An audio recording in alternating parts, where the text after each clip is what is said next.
Let's look at number 14. It says the equation v of t is 12,000 times 0.75 to the t power. It says it represents the value of a motorcycle t years after it was purchased. What statement is true? So the thing you want to have committed to memory is y equals ab to the x. And remember, your a is your starting value.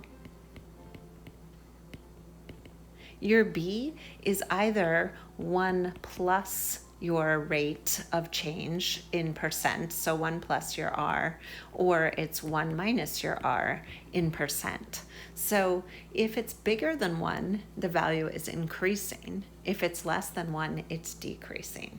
So remember, it's percent. So if you see a 0.75, you have started with 1. So this would be, it's a depreciation or decreasing. So it's decreasing.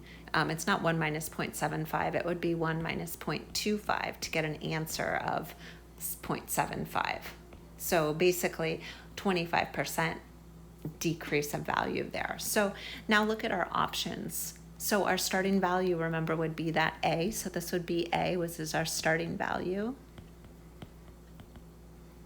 And this is our time in years.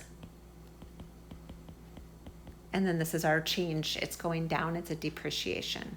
So it clearly did not start 9,000 because our starting value was 12,000. But our starting value was 12,000, so it is choice 2. Now look at the next one. It's decreasing at a rate of 75% each year. No, it's actually landing at your 75%, so it's decreasing by 25% each year. It's decreasing at a rate of 0.25%. No, it's actually decreasing at a rate of 25%, which is written as your 0.25. So they're actually trying to trick you with number 4. So number 2 is correct. Number 4 would be the choice you might fall for if you're not close reading.